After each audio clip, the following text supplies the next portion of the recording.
벌금형도 전과에 났나요? 벌금형도 전과에 났습니다. 기업에서 근데 그 뛰어오라고 하면은 그 위법이라고. 안녕하세요. 형사전문해결사TV 김도훈 변호사입니다. 네, 반갑습니다, 네, 변호사님. 또 만났군요. 네, 전과가 뭔가요? 전과라는 말은 기법률가 입장에서는 일반적으로 통용되는 단어기는 한데 정식 법률 용어는 아니고 형실효에 관한 법률에 나와 있는 자료들인데 범죄를 저지르거나 수사를 받았던 그런 기록들을 국가에서 다 가지고 있습니다. 수형인 명부, 범죄 경력 자료, 수사 경력 자료 이런 것들이 있는데 수형인 명부는 교도소를 갔다 온 사람들, 교도소에 복역을 했던 사람들에 대한 명부를 검찰이나 지자체들이 그 명단을 가지고 있어요. 그거를 일단 수형인 명부, 수형인 명표라는 것이 있고, 범죄 경력 자료는 수사를 받고 형사 재판을 받아서 처벌, 벌금, 징역을 받던 최종적으로 법원의 판결에 의해서 형사처벌을 받은 사람에 대한 자료인 거예요. 그게 이제 범죄 경력 자료고, 수사 경력 자료는 법원의 재판을 받았는지에 대한 문제가 아니라 그 이전 단계의 경찰, 검찰 수사를 받잖아요. 그 수사를 받았던 데이터를 가지고 수사 경력 자료라고 얘기를 하는 겁니다. 수사 경력 자료는 사실 수사만 받다가 끝난 사람들도 있을 거 아니에요. 그분들은 이제 범죄자가 아닌 경우도 있을 거고, 그래서 수사 경력 자료가 아무래도 조금 더 데이터가 많고 넓은 개념이다 라고 보시면 될 것 같아요. 수사 경력자료는 지워지나요? 수사 경력 자료는 범죄 그 형량에 따라서 보존 기간이 있고 일정 기간이 지나면 지워지는 자료입니다. 벌금형도 전과에 났나요? 벌금형도 전과에 났습니다. 전과에 남는다기보다는 정확하게 이제 얘기를 하자면 범죄 경력 자료에 남아요. 벌금형 이상의 선고를 받은 그런 경력을 포함시키고 있습니다. 벌금형 이상이라고 하면은 벌금형, 금고, 징역형, 무기징역, 사형 이렇게 있는 거거든요. 벌금은 얼마부터인가요? 형법상에는 네. 그 벌금형에 대해서 이제 규정이 5만 원 이상으로 한다 이렇게 규정이 되어 있고요. 5만 원. 네네. 벌금형을 받는 케이스는 어떤 게 있죠? 뭐 대부분의 범죄에 벌금형은 다 규정이 되어 있어요. 어떤 범죄를 할 때는 이런 사람은 징역 몇 년 이상 혹은 벌금 몇 천만 원 뭐 이하에 처한다라고 되어 있기 때문에 법을 적용하는 판사가 징역형으로 처벌할지 벌금형으로 처벌할지를 먼저 선택을 하고요. 그걸 이제 선택형이라고 합니다. 어떤 형태의 형벌로 처벌할지를 먼저 선택을 하고 몇 년 이하, 몇 년 이상, 1,000만 원 이하, 얼마 이상 이렇게 돼 있는 그 금액을 가지고 양형을 해서 최종 선고형을 내리는 거죠. 네. 전과가 남으면 주민등록증이 뭐 빨간 줄 거진다고 맞나요?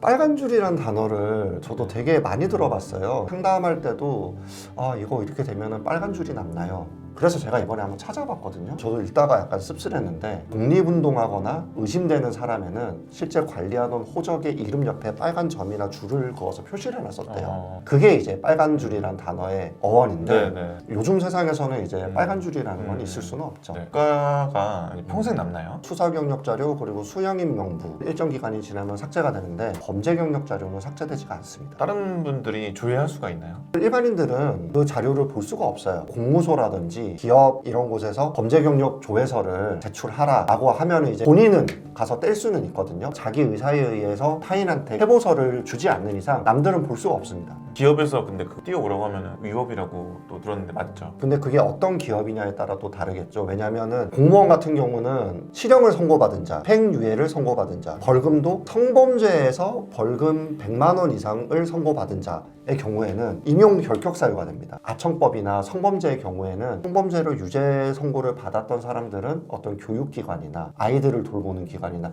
이런 데 취업을 할 수 없게 해놨어요. 그러면은 그쪽에서 범죄 경력 해보소를 요구하는 거는 법령에 근거가 있는 요구이기 때문에 그건 불법이 아닌 거죠. 전과가 있으면 해외여행은 갈 수 있나요? 그것도 이제 제한적으로 될 수가 있어요. 상대방 국가에서 특정 범죄나 수준 이상의 처벌을 받았던 사람은 비자를 발급을 안 해주는 그런 나라들이 있습니다. 처벌을 받으면 제한이 있나요? 라고 바로 되는 건 아닌데, 비자가 필요한 국가에서 우리나라에 오려면은 나 너한테 비자 내줘야 되는데 너 범죄 경력 조회서 떼와 라고 하면 안 떼갈 수가 없잖아요. 근데 떼갔는데 거기에 그 나라에서 정하고 있는 비자 발급 불가 사유가 있으면은 그럼 못 가게 되는 거예요. 그런 범죄의 대표적인 범죄가 성범죄입니다. 전과가 있으면 좀 사회에서 불편한 점이 좀 많겠네요.